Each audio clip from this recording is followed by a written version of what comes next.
Hello, everybody. I'm going to just tell you what our plan is for the agenda today. We're going to try and keep this at 30 minutes, and it's a momentous day. We're really excited that everybody is here to enjoy with us this big, exciting day for everybody at UW Medicine and UW. So we're going to kick it off with a welcome from Anna Maricasi, UW President, followed by Tim Dellett, CEO of UW Medicine, and then we're going to hear from David. We would like to have questions at the end of the press availability without interruptions if we can. And then can we make sure and turn off all our phones so we don't have any vibrations or anything. And then we will be going over to David's lab to get some video and photos of him greeting his faculty and staff there. And you can follow us. It's about a block, so it's walkable. And if you need to leave some of your equipment here, you can do that. We will have people here that can watch that for you. Thank you. And we're going to thank you, Anna Mari, for welcoming everybody. Let's be honest, this is about as good as it gets. I mean, just no question about it. This is as good as it gets. And, you know, good morning. This is truly an extraordinary event. Although in the life of David, I think that, you know, prizes like this are kind of getting ordinary. And that is such an incredible tribute to him. You know, we are so proud to be the home of some of the most remarkable, creative, innovative, and talented faculty, and we don't have a better example of that than David. And they are the reason why we are recognized as one of the top public universities of the world in terms of impact. Because this is, if you look at David's work, this is about taking these great basic science ideas and pushing them out so that they make a difference in the world. And that's what we are all about and what we want to be for the state and for the world. I was teasing earlier that he is a fabulous local example. And what I mean by that is he's a local kid, Garfield High. I mean, he really is a local kid, and he's having a global impact. No question about it today. And we are so proud to recognize our 8th Nobel Prize winner. Since joining the University of Washington faculty in 1993, David Baker has helped define what modern biology is through a truly visionary approach to protein science. Just by looking at his current roles, you can see the scope of his work. I won't make pretend to understand it all, but I do understand the impact that it's having. He's a professor of biochemistry in our School of Medicine, and he's an adjunct professor in genome sciences and bioengineering and chemical engineering and computer science and physics. And that is because the scope of his work is so broad. And that's what we're trying to do here, is make the barriers to this kind of interdisciplinary approach as low as possible. He's also the director, of course, of the Institute of Protein Design at UW Medicine and a Howard Hughes Medical Institute investigator. He's also an elected member of the National Academy of Sciences. He's had a bunch of awards. We could be here all day if we talked about all of them, so I'll just mention a few. The 2021 Breakthrough Prize in Life Sciences. Just earlier this year, Times named him one of the world's 100 most influential people in health, a list he would have made if it was the top 10 most influential people in health. He won the Frontier Prize of Knowledge Award in biology and biochemistry and biomedicine by the BBVA Foundation in Spain. And earlier this month, he was named a Clarivate Citation Laureate in recognition of the importance of his research papers through scientists around the world. I want to just stress that what we're talking about is that other scientists are citing his work as being critical to their work. And that is what it's all about. We couldn't be prouder of this lifelong Seattleite. His parents were faculty members here at the UW, and this graduate of Garfield High, which is just about as good as it gets. Dr. Baker, on behalf of the University of Washington, congratulations. And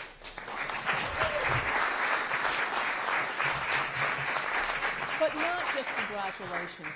Thank you for making our university and our world a better place. And you're just beginning. I mean, that's what I want to stress. Nobel Prizes often come at the end of someone's career. David has his career ahead of. This is just the beginning.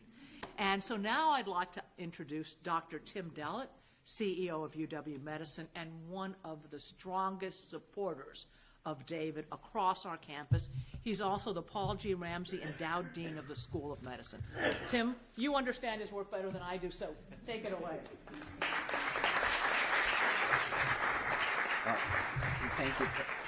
Thank you, President Kause, and I'm just so happy for David, for his family. It's great to see Hanla here, who also is a star in her own right, for our entire University of Washington community, and especially the community of protein design, the Institute of Protein Design, and all the individuals who have been involved and worked with David throughout his career.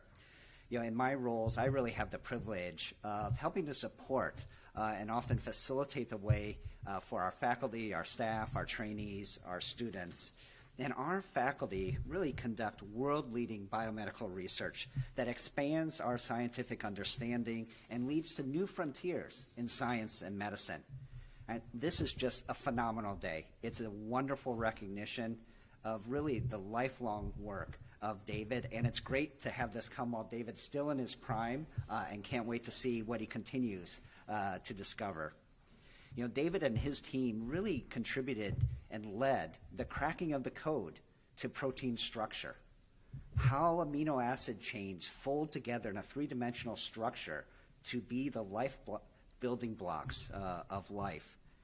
By harnessing artificial intelligence and computational protein design, you know, the Institute for Protein Design, now they create novel proteins that have never been seen before in nature to really help us address some of the most challenging issues we face, whether it be in medicine, technology, or even sustainability. Among some of the most promising applications for medicine, protein design is paving the way for development of new and highly effective vaccines, novel therapies such as antivirals to block viral infection, treatment of celiac disease, cancer immunotheragenics. It is just phenomenal what David's scientific innovation and discovery is leading to in terms of impact for health of our communities. Protein design also has the potential to provide, again, innovative solutions to some of our biggest environmental challenges by creating new biodegradable materials, sequestering carbon, and breaking down pollutants. As director of the Institute for Protein Design, and as President Kause mentioned, David's impact goes far beyond his research here at the University of Washington. It truly extends to the global scientific community through over 600 published papers and his real commitment to open science that is available freely to everyone. It includes moving research to practical applications more quickly through 21 companies that he has co-founded and more than 100 patents. So again, taking that scientific innovation, that discovery, and translating it to real-world impact. It also includes his role as a mentor to more than 90 students and postdocs who are now making their own contributions to the field of protein design in faculty positions around the world. So thank you, David. Thank you for your amazing contributions, not only to our community here at the University of Washington, but really globally. And so now it's my distinct honor to introduce our newest Nobel laureate at the University of Washington. Please join me in welcoming Dr. David Davis.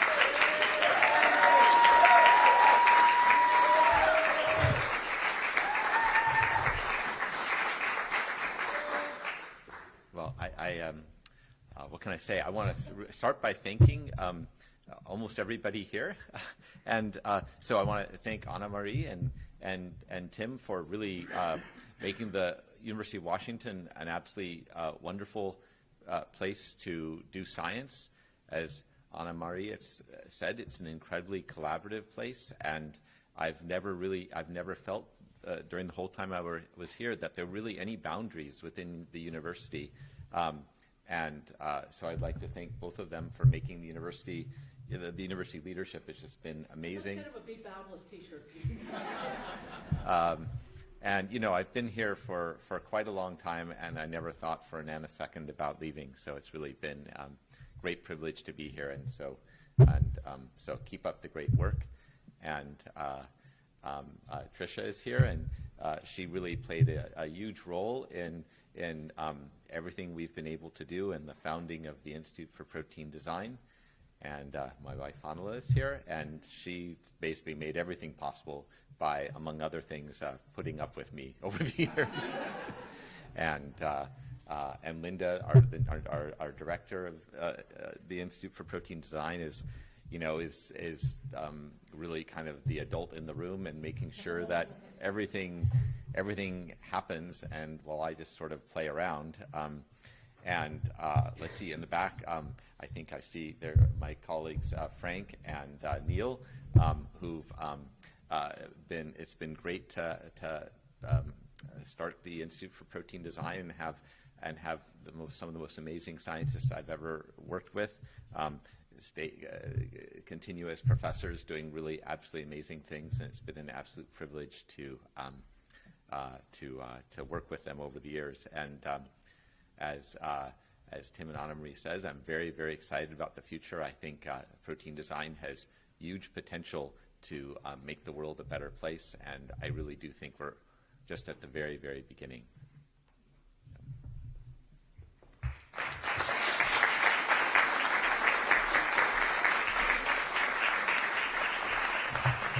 Yeah, question. I'd be very happy to take any questions. So, okay, we're going to start here. I may ask a long question, but I want you to throw the kitchen sink back at us. Can you briefly explain what protein design is, why you got into it, and can you talk about your work specifically your work that won the Nobel Prize? Yes. So proteins are the miniature machines that carry out all the important jobs in our bodies and in all living things. So basically all the remarkable properties you see of any animal, plant, or anything, those are being mediated by proteins. Up until, I guess, before our work, the only proteins that we knew about were the proteins that we discovered in nature. So a lot of molecular biology and a lot of biology over the last probably 100 years has been about trying to find, if you're trying to study some biological process like how muscles work or really anything, it's been about identifying what the proteins are. And so sometimes you might read in the newspaper or elsewhere about some new exotic protein that someone has discovered that has an exotic name. And those were really all the proteins that we knew about, were the ones that sort of came through evolution. And I kind of liken it to sort of the Elven runes that you discover from prehistory, because they're kind of all have these exotic names, and the idea that you could make new ones was kind of a crazy idea.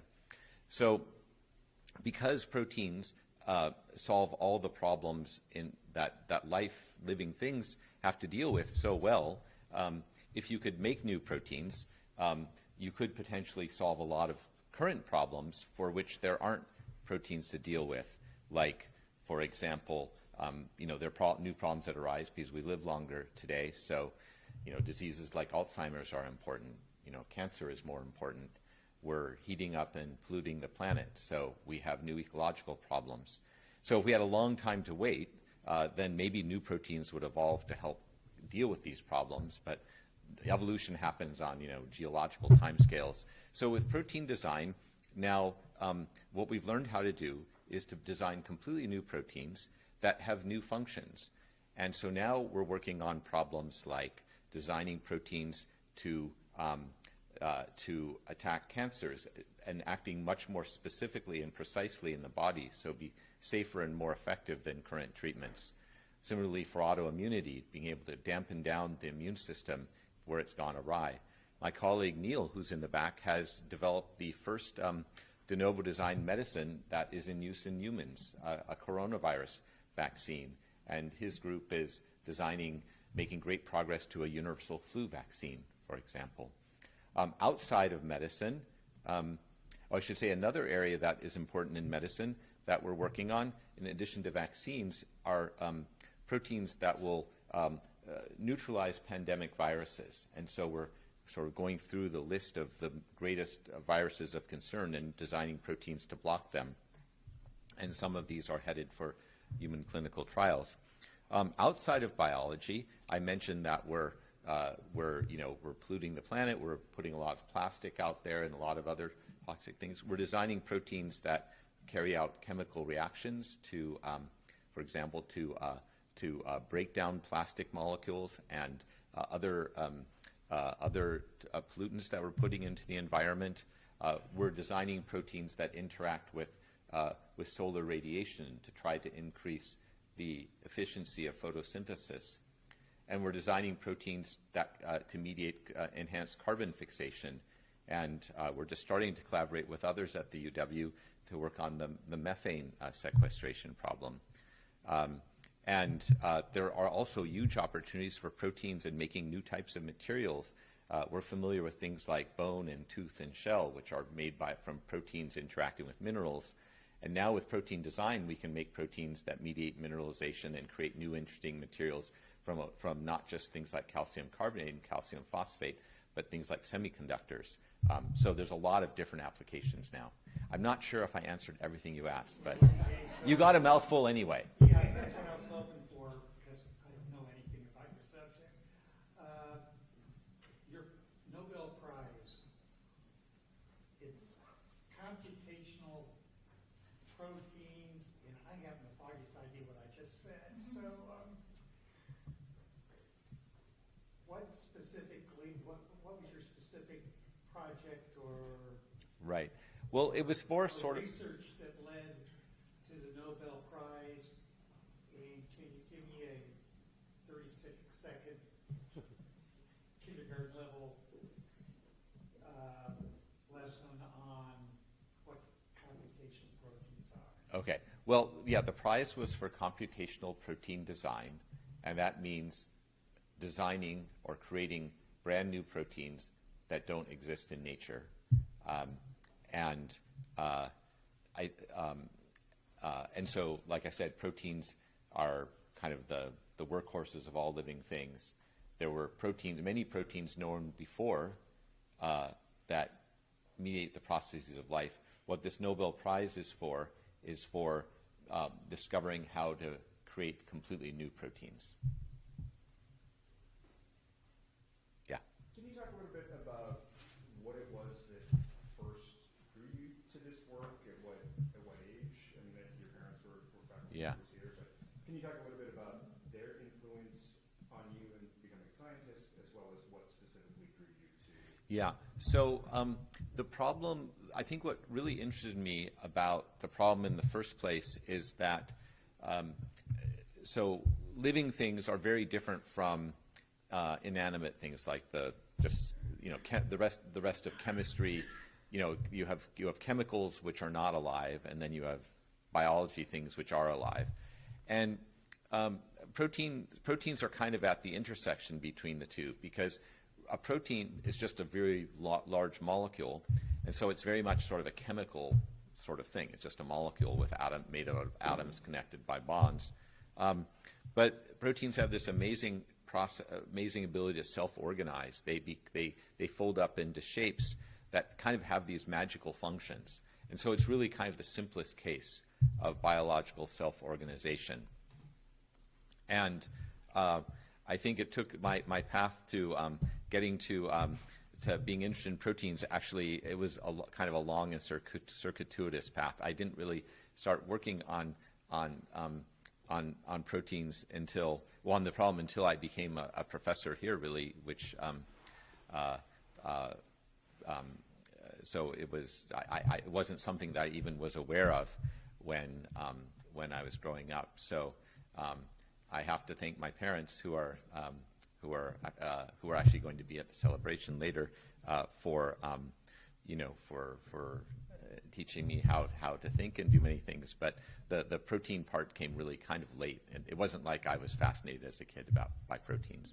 But what was it, at what point did you start realizing, wow, this would be a fascinating job? I think, well, I actually, in college, well, I went to Garfield High School, and then when I went to college, I actually thought I wanted to be a social studies and then a philosophy major. So it was only kind of late that I switched to biology. In my last year of undergraduate, my fourth year as a senior year, I took a biology class and learned about proteins and how they fold up, and I thought that would be a really interesting thing. It was really interesting, but I remember you had to write a paper in the class on something. I wanted to write a paper on that, and the TA said, oh, that's way too complicated. No one will ever understand it. So I didn't do that. And then, but I got excited about biology, and then another university with other